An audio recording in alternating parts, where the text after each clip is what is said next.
Good evening. Welcome to our program tonight, and welcome to all of you here and to all of those streaming on the internet or those watching on TV as we're showing it there. Before we begin, let's have a word of prayer. Dear God, we ask your blessing upon what we are about to discuss tonight, that we can understand the wonderful marvels of your creation that you have built into the minutest structures in our body. And as we understand these, that we can understand better how to preserve them in the best possible health. It's our prayer tonight, in Jesus' name, amen. Well, tonight we're going to have the privilege of talking about the glycocalyx. Now, most times when I talk to people and I talk about the glycocalyx, say, how many have ever heard of the glycocalyx? They have no clue. It's like it's something that's not talked about and not understood, and yet it is an essential part of the functioning of every artery in your body. Glycocalyx makes a lining over the inside of your artery. And normally when we talk about arteries, we describe the outer layer and the muscle layer, and then we describe the endothelium as that inner layer. But that isn't the whole story. The endothelium isn't actually the inner layer. There is actually a glycocalyx coating the endothelium inside there. And it has amazing properties and is absolutely essential for health. And as we destroy and lose that glycocalyx, we open ourselves up to serious arterial disease. And of course, diseases of the arteries, arterial sclerosis, is the got cause of death in this country at this time. So let's take a look at the glycocalyx. Now, I've got a picture here of an artery. We cut it apart right here. You can see this little part right here is the endothelial layer. It's about that thick, and it's made up of little flat cells there that make up that inner layer. And normally we talk about that as the inner layer. But in this picture right here, you'll see something that looks like a lawn growing on there. And that is the glycocalyx. Or more accurately, part of the glycocalyx. You can't actually see all of it in this picture. But this glycocalyx grows out of this endothelial layer right here. And it's made up of glycoproteins. Now, what are glycoproteins? Well, everybody knows what protein is. Glyco refers to sugars. And it's actually a protein network covered with sugar molecules all attached to it and little branching chains till it fills out solid right here. Let's start to draw a picture here to take a look at the glycocalyx. Now we're going to draw here the we got a problem here. Okay, there. I'm going to draw the endothelium here. This little layer is the endothelium, and it's divided up. It's made into different little cells that all together make it. Now in this case right here, I'm drawing it out lengthwise rather than in cross-section. Here you have a cross-section so it looks circular. But in this diagram, we're laying it out lengthwise so you can see what's going on. And we're going to draw the first half of the picture. We're going to draw the normal glycocalyx, and then in the second half we're going to show what happens as we destroy the glycocalyx. So the glycocalyx, these glycoproteins that make up this layer, are actually manufactured inside the endothelial cells. The codes for making them are in the DNA and the nucleus of the cells. As a matter of fact, we could put some nuclei in these cells here. Okay. And they're made, the RNA goes out to the endoplasmic reticulum, they're built there, and then they're taken to the surface And this protein-like strands almost looks like grass here, as you see it in these pictures. It's like it's just growing out of the surface of the cells here. So we're just drawing the proteins here. Now these proteins are just big long strands of amino acids stuck together, just long strands. And in particular preparation there, everything you see there that looks like grass is the protein network. And then what we do is these proteins have sugars attached onto them. And they're just totally covered with these sugars, and they end up making an almost jelly-like mass. So let's see if we can't put some of that on here.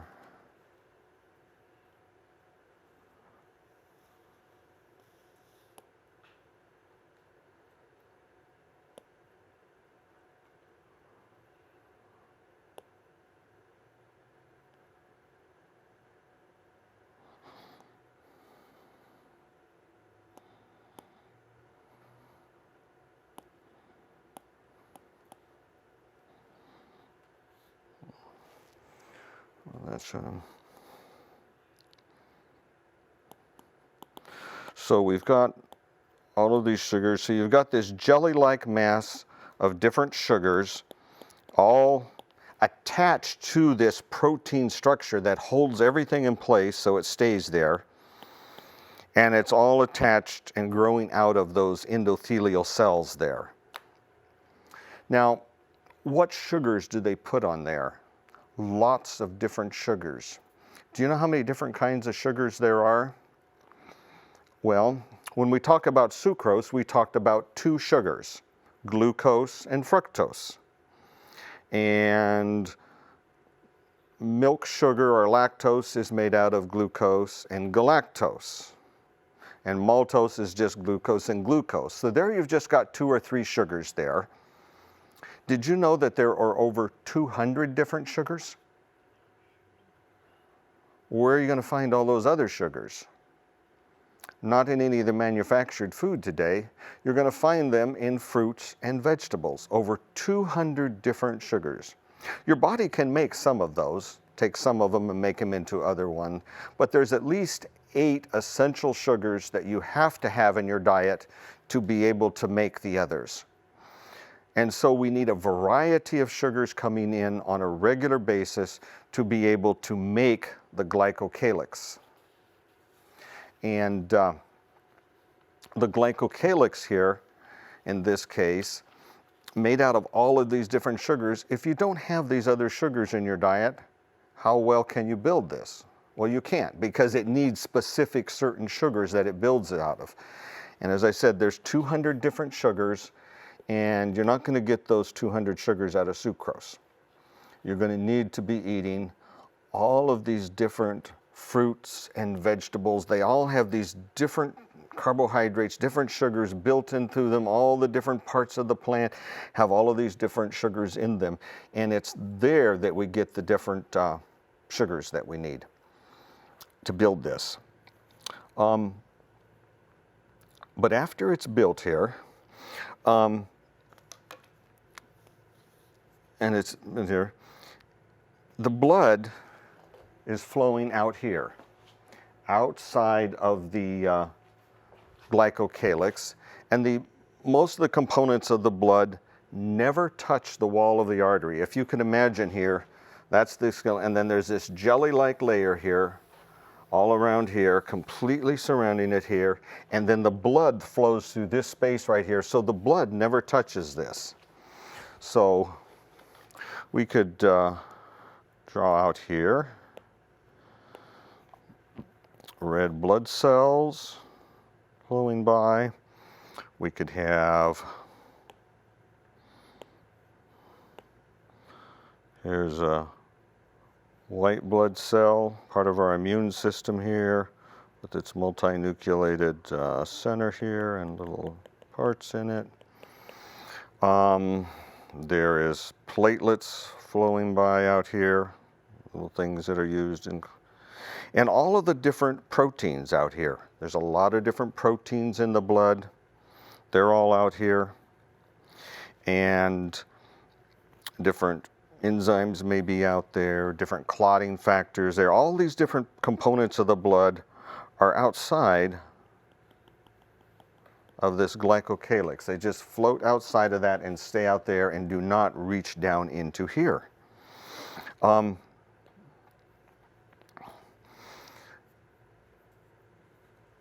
as we look at this, there are certain proteins that actually embed themselves and are attached to this. The structure of the proteins and the various sugars that attach to them are in just the right shape and have the right properties.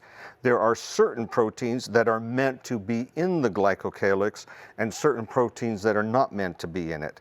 And the ones that are meant to be in it will actually form and go right down in there.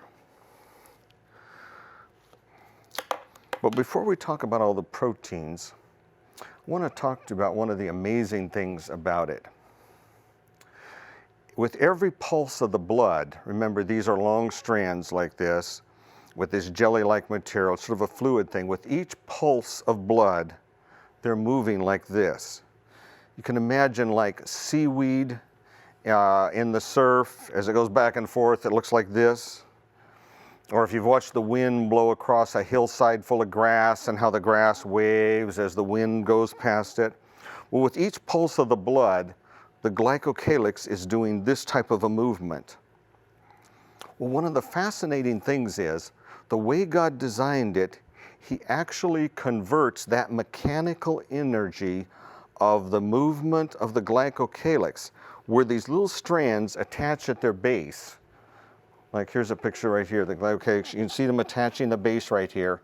There's actually little proteins there, and they capture that movement. As this is waving back and forth with each pulse of blood, it moves a little thing in there, and that energy is used to make an enzyme work.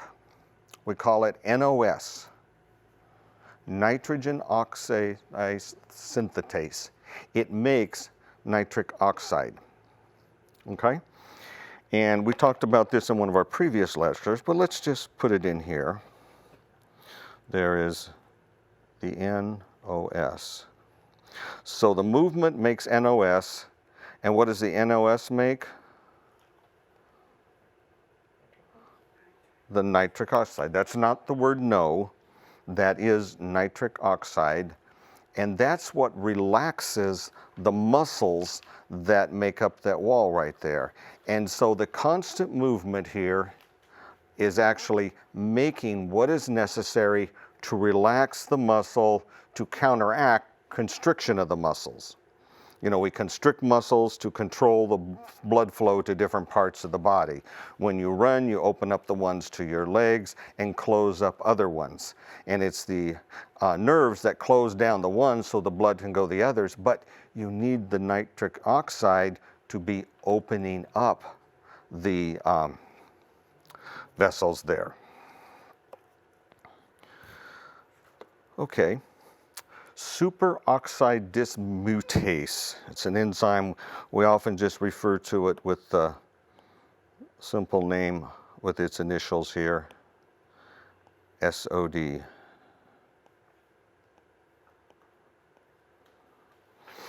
Superoxide dismutase is located right in the surface of the glycocalyx, and it's a very powerful antioxidant. You know, we've talked in some of our previous lectures about the very damaging effect of free radicals. And this superoxide dismutase is like a fire extinguisher to a free radical. If there's a free radical that got in our diet from something that occurred here, comes by, this SOD gets it, it's gone, eliminated, we're safe. It's protected us. So a very powerful thing, and it's located right there, so as the blood goes by, the blood is continually being cleaned of these free radicals, this oxidized damage that's going on out there. Now, one of the essential properties of blood, very important, is its ability to make a blood clot. You know, God knew how essential blood is to life, and we can't afford to lose it. You know, you get a cut, you lose your blood, the body can't survive. And so we do a lot of things to try to prevent blood loss with injuries right here. Well, God built in a very powerful protective agency, which is the clotting mechanism. Now, it's not just one thing that clots or doesn't clot. It's a whole chain of like dozens of different proteins. Each one does its part because we don't want the blood to clot when we don't want it to. The problem with deep vein thrombosis and all of these things can be quite serious and produce emboli, go to the lungs, cause instant death even. So we don't want the blood clotting inside the veins, but the ability to make a blood clot when you get cut and seal up and repair the wound so the blood doesn't leak out while we're waiting for body tissues to heal is very important. So the ability to make blood clots is designed in these proteins, and it's a very complex chain of control. Some of these proteins turn on the clotting mechanism and some turn it off. And it's the balance of interplay and the various things that affect these that allow blood clots to form or not to form. And what we find is that God actually put a number of things down here in the glycocalyx to help prevent that and control that. First one we'll draw in here. Von Willebrand factor. You may have heard of that. Some children are born with a genetic disease where they're lacking that, and they have terrible bleeding problems. They can't make a blood clot when they're supposed to. And another one we find down there is called antithrombin. Let's draw that in here.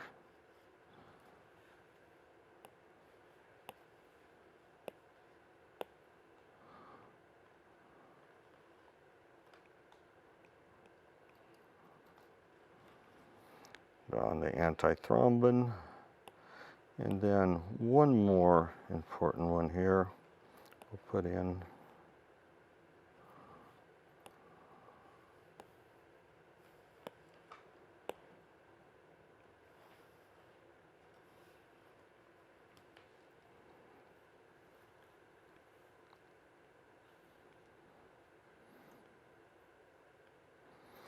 TFPI, tissue factor pathway inhibitor.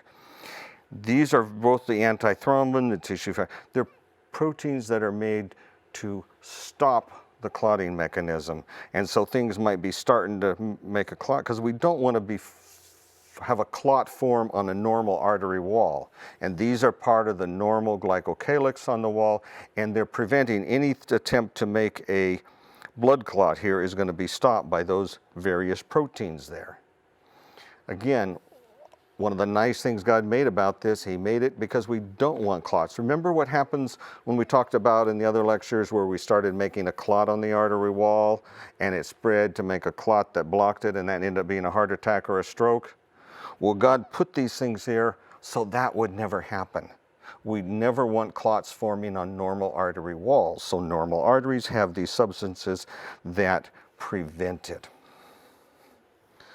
Now, another thing that we find here on the surface of the endothelium in this glycocalyx are the various substances that help us control the movement of blood cells and inflammation. You know, the inflammatory processes when blood cells move out into the space and start doing the various things to protect us against. When it's normal, we want the blood cells just flowing around in the blood. You know, they're military on reserve, they're police patrolling the streets, they're waiting for a problem, they're watching for it, but we don't want them activating and doing different things. Now, there are certain special proteins that are designed to, you might say, call for help. You know, it's how the cells call 911. We need some macrophages here. There's a virus here, a bacteria here. We've got to fight it. Please come in. And we'll draw those in here. Let's put one here. Let's make it here.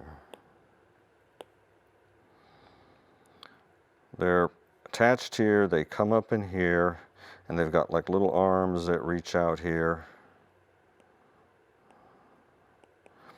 And there's other ones here, different shape. And we'll just list those down here. This one VCAM, and this one's called ICAM. But these proteins play a specific role in helping the white blood cells to come down there. And when you activate them and the cells get activated, these arms reach out and they actually grab the white blood cells going along, and it grabs on the arms and it actually grabs it, pulls it in, and so instead of moving down, it's slow, sort of like Velcro, kind of, and it comes to a stop on these little sticky arms sticking up when they're activated and they're working right. Then there is the other protein then that touches it here, grabs it, and it actually makes it change shape, and the white blood cell actually can move down through the wall and out of the artery to go attack whatever it is that needs to attack. So these things are there, but again, they're covered and protected by the glycocalyx so that they aren't doing that when we don't need to be attacking. There's not an infection and inflammation. We don't want those white blood cells carrying on warfare in our neighborhoods when the neighborhood's at peace. You know, a military or a police force out of control can do a lot of damage. Inflammation is part of many things in the body, many disease processes. When we move from an infection to sepsis, which becomes very life-threatening, we've got this attack mode totally out of control. It's trying to fight a major infection, but the inflammation that goes along with it, the various cytokines, the fevers, all the things that are going with that, end up driving and pushing us into a very dangerous state. So we've looked now there at a number of the very, how shall I say, good things that happen in this jelly-like layer that coats every artery we got. But now there are some things that can damage and destroy and strip that layer away. And I have a picture here for comparison, but you can see here the normal healthy glycocalyx on this artery wall. Here's the endothelium there. And of course the jelly-like layer you can't see, but it's all attached to this right here. This is all the glycocalyx. And in here are all of these various functional proteins we talked about doing their job, making the artery wall just right. Now here is a glycocalyx. You can see the endothelium here. There's the endothelium. There's some nuclei and some of the endothelial cells here. But where's the glycocalyx? I mean, there's barely an occasional little tuft right here. And the jelly-like layer has been stripped off. We've got basically a bare artery wall without the nice healthy glycocalyx like we would like to have here. And we're going to talk about some of the bad disease processes that go with that. But what are some of the things that what destroys a glycocalyx? We've talked about all the good stuff. What destroys it? A really bad destroyer of glycocalyx is smoking. If you smoke, smokers have a glycocalyx that looks like this. It just strips the layer off there. So the number one, and again, that leads us into why is smoking so bad for arteries and increased heart attacks and strokes? Well, here's one reason right here. Smoking gets rid of our glycocalyx that is doing so much to protect our artery wall.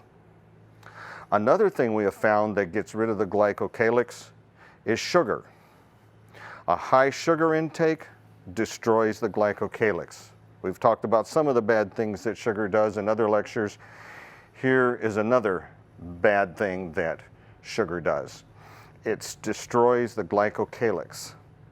By the way, diabetics are always running high sugar levels, and that's one of the reasons that diabetics' arteries look like this. The glycocalyx is stripped away, and one of the reasons why they then have such unhealthy arteries with 400% more heart attacks and strokes is because The glycocalyx has been stripped away by the hyperglycemia, the high sugar level that's flowing through it there. And one other thing we have found that destroys it is oxidized LDL. Remember in the lecture on cholesterol and fat, and we described the lipoproteins, the little trucks that were carrying fat, and the bad cholesterol, we called it. What was bad about it? It was that it was oxidized, damaged fat that was in those little trucks. And the LDLs that are full of oxidized fat, you know, of course, are going to be there if we're on a diet of oxidized fat, meaning if we're eating a lot of fried foods where the oils have been treated to high temperature, they've been exposed to air. Our diet is full of these oxidized, the LDLs are full of them. And what we find is that the oxidized LDLs destroy glycocalyx there. So those are the three things we know of right now that destroy the glycocalyx. Now, if I will put some out here. These are, what does this say? LDLs.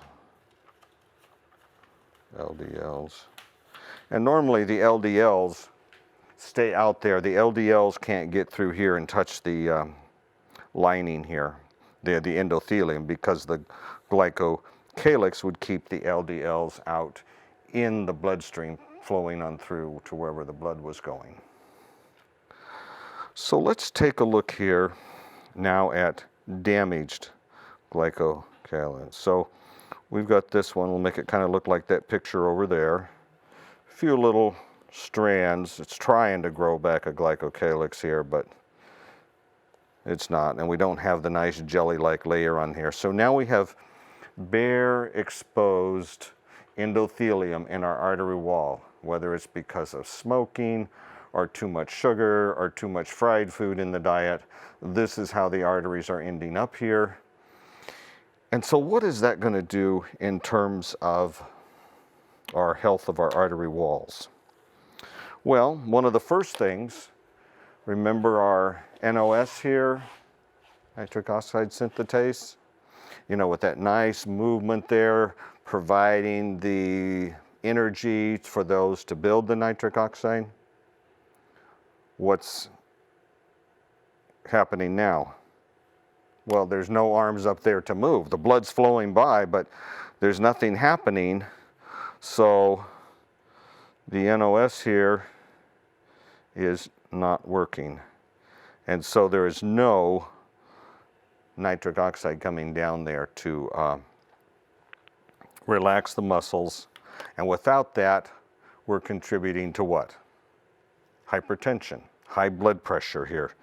We'll just mention that here. Because hypertension, because we're not relaxing the artery wall like we should. So again, you'll find people that are diabetic will tend to have high blood pressure as well. Here's one of the reasons.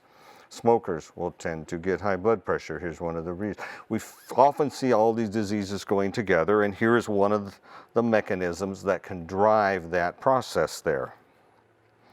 Now, one of the fascinating things here has to do with the buildup of atherosclerosis. And how does that work? Well, remember these LDLs out here? They couldn't get to the artery wall before, but now they can get to it, and they can pass through it, and we can end up with LDLs down here. And particularly if these LDLs have oxidized fat in them, because we had some too much oxidized oil or free fats in the diet right here, we now have these here in a condition where we can start this atherosclerotic process going on. Remember the white blood cells, their job is to get rid of those. But now our VCAMs and ICAMs sticking up here, and this white blood cell comes along here. Nice big macrophage here. And it can easily be stopped. These guys are activated. They pull it down.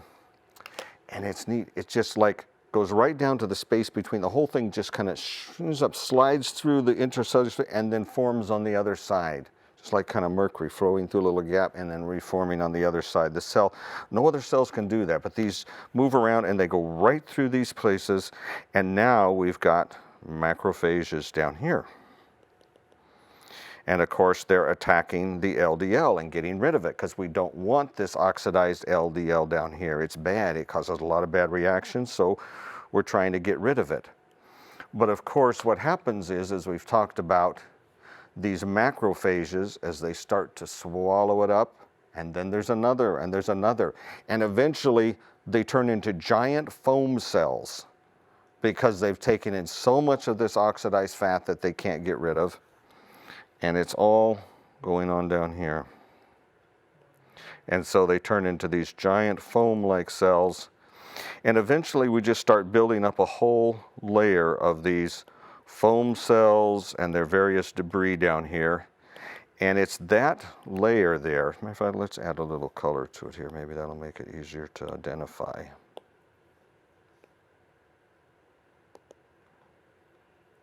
We'll put it in these LDLs here. And now these guys. And pretty soon we just start building up a whole layer down here. And this is the formation of arterial sclerosis, hardening of the arteries. This is the disease, this buildup of this battlefield debris of the macrophages attacking them. They're releasing their various inflammatory cytokines. This is an inflammatory process going on here. It's inflammation. And one of the things doctors measure sometimes are some of the various inflammatory markers in the blood to see whether or not they think arterial sclerosis is going on by measuring those inflammatory markers there. Now, as we start to build up this plaque right here, we set the artery open for another process.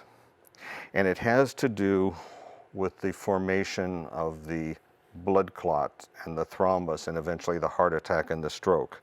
And the first thing is we start to damage this layer here. We've removed all of these protective things right here. And without these protective things here, these platelets can now come down. Let's get a different color for the platelets here. We'll give these platelets a little bit of color here so we can keep track of them. And now, without these things here to protect it, these platelets can touch the various things down here. Sometimes these cells can even separate here and expose some collagen fibers underneath here, and that really gets stuff activated. And these platelets, instead of being little platelets floating around, suddenly they stick out little arms and like just shoot all over it and become sticky. They just got all these like little sticky arms sticking out of them everywhere. They're just like, you look under a microscope, there's like little sticky arms sticking out everywhere, and all those little fingers are just sticky little tentacles that stick on the wall here. They stick there, and they will stick to each other. And when they go sticky, they release something which helps the ones next to them to go sticky. And so we get all of these platelets, they're now activated and going sticky on us. And they start here, they think, oh dear, I found a piece of collagen here, there must be a cut here, let's go sticky. And they're all going sticky and building up this platelet plaque right there, this plug of platelets starting to form on the artery wall. Very, very serious condition there, and one that wouldn't take place with a normal, nice, healthy glycocalyx here. So the nice glycocalyx would prevent that, but with the glycocalyx gone, now we can make that platelet plug. And not just the platelet plug. The other clotting proteins are often triggered by factors released by the platelets, and they start changing from their non-clotted form to their clotted form. Particularly fibrinogen turns into fibrin. Let's draw some of that in here. And it turns into big, long, net-like strands here. And of course, remember the antithrombin here? Where's the antithrombin now? It's gone. So there's no antithrombin thing to block this. See, normally we wouldn't ever get this going here because the various things would stop it from happening. But with those things gone, now we start making this clot-like network out here, and the blood cells get trapped in it.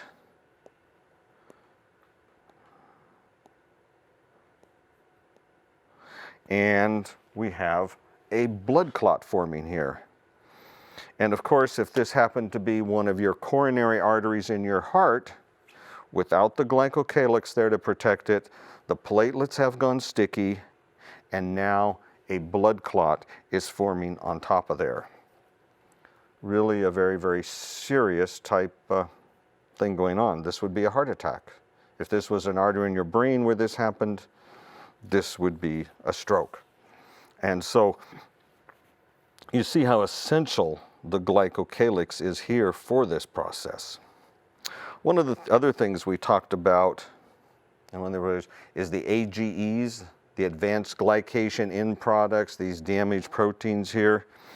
And they also, you know, let's give them a different color here.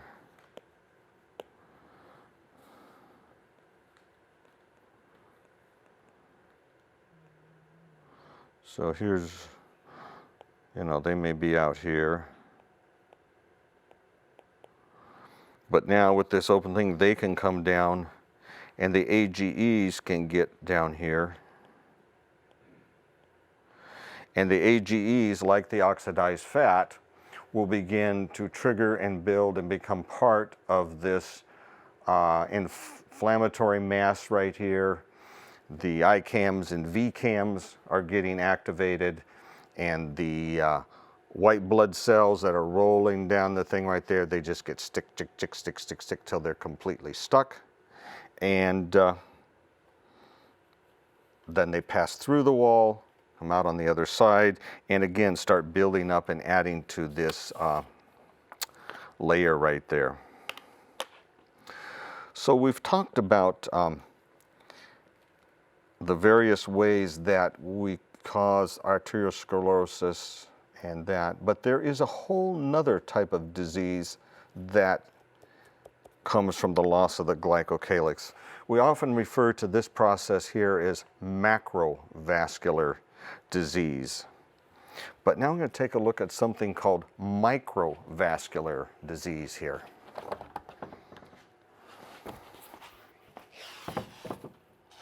There. If you can take a look at these pictures right here, we've got actually two pictures here. On this side here, we have a normal artery here with a normal glycocalyx lining it here. There's a nice protein, and covering it is this nice jelly-like layer of the sugars that make up the glycocalyx, all of its various proteins and everything, and they are protected.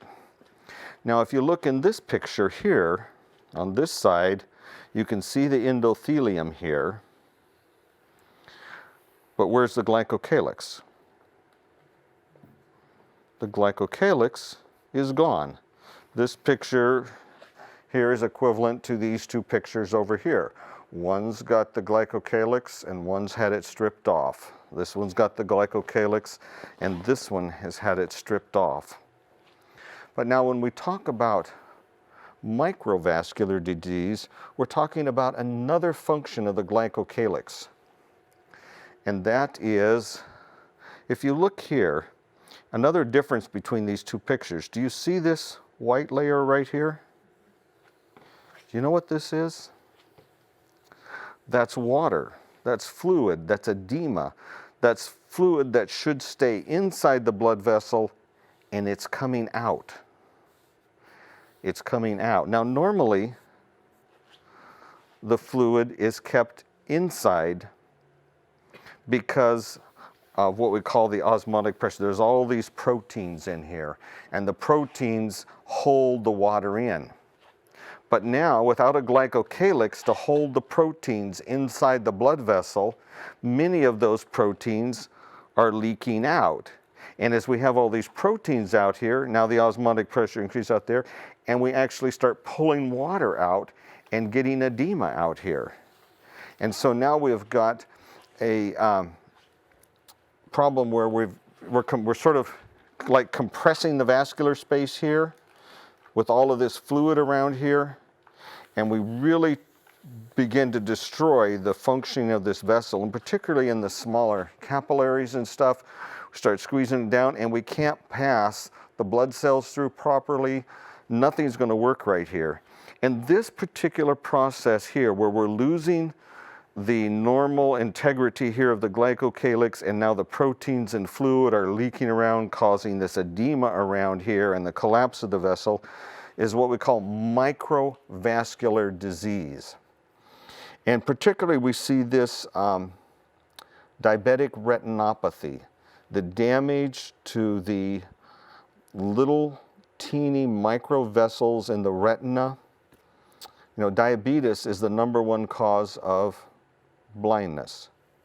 And this microvascular disease here, caused by the this process here for the loss of the glycocalyx in diabetics, leads to the damage of those blood vessels, which leads to the loss and the proper flow there. They can burst, they can break, they cannot flow, and we end up with damage to the retina, and eventually we end up with blindness in the eye right there. Now, this same macular vascular disease takes place in the kidneys. If you take a piece of kidney and look at it under a microscope, what you'll find is teeny little filters that are called a glomeruli. These glomeruli are little blood vessels that make a little network and a little ball, and they actually allow the fluid to come out, and it goes down little tubules, and it's what makes the urine. You take certain things out of the blood and you keep certain things in the blood. And again, we need a proper glycocalyx on every little vessel there in the glomeruli for them to function properly. And if we start losing the glycocalyx there, we start breaking down this here, and we end up with a problem. We're leaking stuff we shouldn't be doing. Many times doctors will measure something they call microalbumin in the urine in diabetics. They want to know if you're going towards, you know, kidney failure of some kind, because the proteins and things are leaking out that shouldn't be leaking out. We're ending up with protein in the urine, and we realize there's a disease process going on here. And if we allow that process to continue, eventually the glomeruli are destroyed. The kidney function is destroyed, and you destroy enough of those little units, the kidneys no longer work, and then if they can't do their job, you know, all types of toxins start building up in the body, and potassium levels start building way up, and we would die. And so the only solution at this time is dialysis. We got this big machine, and we can take your blood and run it through this machine and filter it and do the various osmotic things that your kidney used to do in the little glomeruli filters inside your kidney. But once those are destroyed, now we've got to use this machine to do it. And you have to go down and be plugged into this dialysis machine 3 days a week and for a few hours, and they'll clean your blood, try to get all the stuff out that's not supposed to be there, keep the good stuff in, keep the fluid balance right, all the things that your kidney used to do, and we have to now try to do with this machine. It's not perfect, but it can keep us alive and keep things going. But you see, all comes back to this glycocalyx right here. And of course, how do we protect it? We want to avoid sugar, we want to avoid the oxidized fats, and we want to stop smoking. Those are the things we know right now that can destroy this glycocalyx there. The other thing is, we need to be sure we're supplying the right building blocks to build the glycocalyx. How many kinds of sugars are there? over 200. Yeah, if the only sugar in your diet is coming from sucrose, you know, the glucose and the fructose, you've got problems. We need all of those others. There's a company you may have heard of, they sell glyconutrients. You can buy little capsules or pills, and they'll put all of these different sugars in these little pills. And people that are on a typical American diet without all of these other sugars, they start taking those, and wow, it really makes a big difference in their health in many aspects. And so they make a lot of money from selling these glyconutrient capsules or powders you put in your food. But you know, God designed the natural glyconutrients where? And every single fruit and vegetable. Every different fruit you eat, and as you go through, you're getting all of these different fruits. And the vegetables, they all have difference of these sugars. Many of these sugars are not actually sweet sugars, but they're sugars based on their chemical structure. But all of them are used in the body in important ways. And the only way you're getting those is if every day your diet is made up of fruits and vegetables. You know, today we're starting to learn, and people are recommending, well, eat more fruits and vegetables. Be sure you have so many servings. You know, I advise eat nothing but the fruits and vegetables, the grains, the nuts, the seeds, all of these whole plant foods. That's what we want our diet to be made out of, because that's the diet that's actually going to build the glycocalyx. Now, I'll tell you a secret. The arteries aren't the only structures in the body that have a glycocalyx. We don't have time to really talk to the others, but the entire lining of your gut, your stomach, your intestines, your colon, all the cells that line those right there, did you know that they all have a glycocalyx? But it's a different glycocalyx than we find in the arteries. It has different things embedded in it, and it does different processes, but it is absolutely essential for good digestion and absorption of food to have a glycocalyx on the GI tract. We have so many GI diseases today. How many of them are related to losing the glycocalyx off of the, you know, gut wall? There are certain enzymes, digestive enzymes, the ones that break down sucrose into fructose and glucose, which have to be done because you can't absorb sucrose. You can only absorb fructose and glucose. Those are located in this glycocalyx. And many other enzymes are located in the glycocalyx. Others are in the digestive juices and are released in the center. It's a complex machine. And by the way, different parts of the digestive tract have different ones. It's amazing how it's designed and built, but we have this glycocalyx that lines the gut. And there's one more place where you'll find a glycocalyx. You know where that is? It's surrounding the white blood cells. Remember we talked about the neutrophils, the macrophages, these cells in your immune system? Every one of these immune cells is covered with a glycocalyx of its own. Different from this glycocalyx, it's a protein with sugars out there, but it's very different in its arrangement and its structure and in which proteins it embeds in that thing. But it's this whole other functional layer on the outside of these white blood cells. You know, a white blood cell can come up to a bacteria or a virus and touch it with its surface, its glycocalyx here, and it can tell whether that's part of you, a good cell that it wants to protect, or if that's a virus or a bacteria or something bad, a foreign protein that wasn't meant to be there. It can recognize it with the various things that are located in its surface. And when it finds one that's not supposed to be there, again, an amazing complex network, but it will release certain factors to come in and help destroy it. Some of them, the killer T's, when they find it, they actually release these little protein rods that stick in, form a circle, and actually make a little tube. It's basically punched a hole in this cell that wasn't supposed to be there. That's how they kill cancer cells. We were meant to get rid of all these cancer cells. And when it finds a cancer cell, it shoots it full of holes, and it destroys it. It's just like watching it under a microscope, it just destroys like that. A cell that's been invaded by a virus and it turned into a virus factory, when it comes up, it'll destroy it like that by shooting these little holes in it. It's amazing how this system works, but it needs a glycocalyx around it to function properly.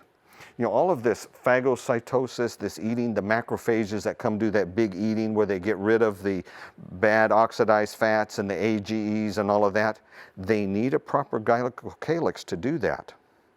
And to find a bacteria or a virus, they would just swallow up the bacteria or virus, take it inside, it goes into a lysosome sac, and it gets digested, broken up, and destroyed. They need a glycocalyx on there to do it.